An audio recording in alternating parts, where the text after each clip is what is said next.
भाजपाचे आमदार सुरेश धस यांचा कार्यकर्ता असलेल्या सतीश भोसले उर्फ खोक्याबाई यांनी लाकडी बॅटने एकाला मारहाण केल्याचा व्हिडिओ सोशल मीडियावर चांगलाच व्हायरल झाला.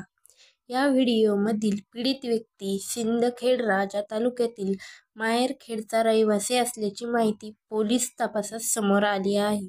या प्रकरणात बीड जिल्ह्याचे शिरूर पोलीस ठाण्यात सतीश भोसलेसह 5 जणांविरुद्ध गुन्हा दाखल झाला आहे. या घटनेची चौकशी करण्यासाठी शिरूर पोलिसांचे पथक शुक्रवारी 7 फेब्रुवारी सायंकाळी माहेरखेडला दाखल झाले.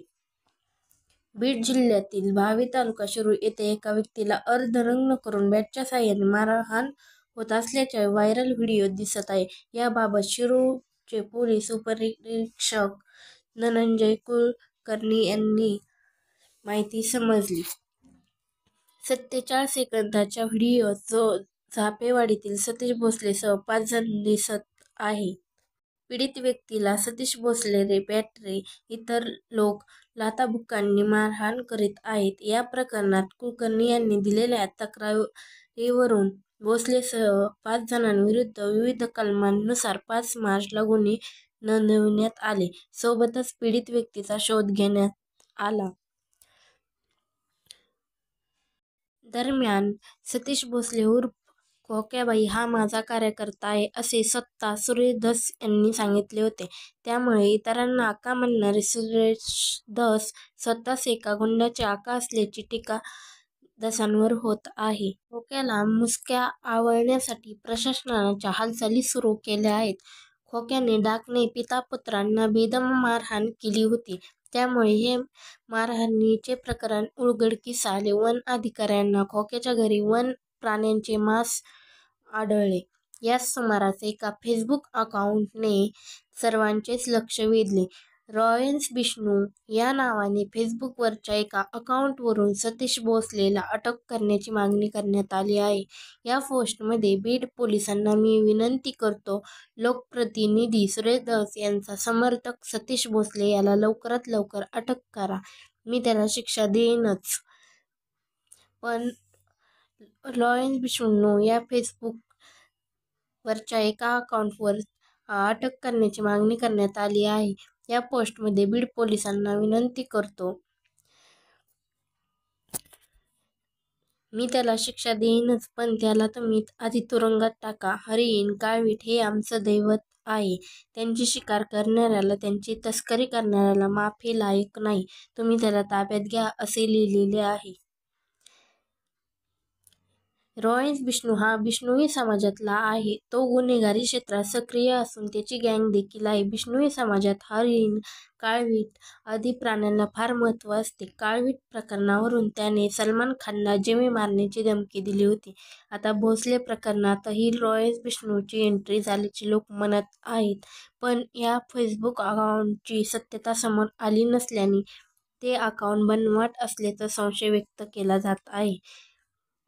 वन अधिकाऱ्यांनी सतीश भोसलेच्या घरावर धाड टाकली. तपासामध्ये त्यांना वन्य प्राण्यांचे मांस आढळले. हरिण, काळवीट, मोर पकडण्यासाठी लावण्यात येणाऱ्या जाळ्या सुद्धा भोसलेच्या घरी अधिकाऱ्यांना मिळाल्या.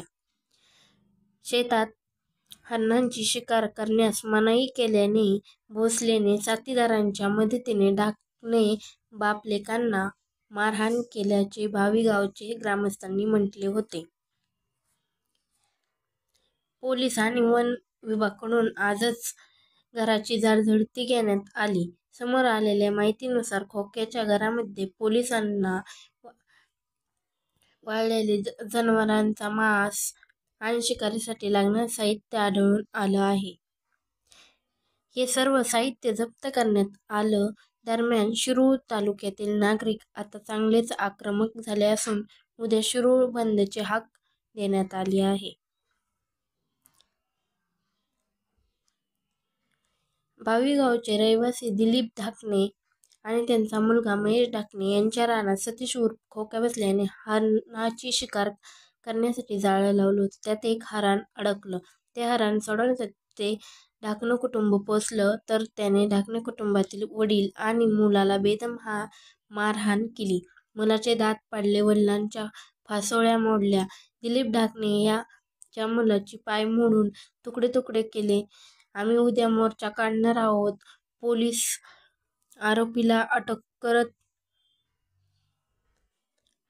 करत नाहीत. नेमकी त्यांना काय अडचण आहे, असा सवाल यावेळी ग्रामस्थांनी उपस्थित केला आहे. पुढे बोलताना ग्रामस्थ म्हणले की खोक्या आणि खोक्याच्या आकावर गुन्हा दाखल व्हायला पाहिजे. खोक्याचे आका अटकेत आहेत. हे प्रकरण दाबलं जात आहे. कुटुंबाला ब्लॅकमेल करण्यात येत आहे, असा आरोप येथील ग्रामस्थांनी केला आहे.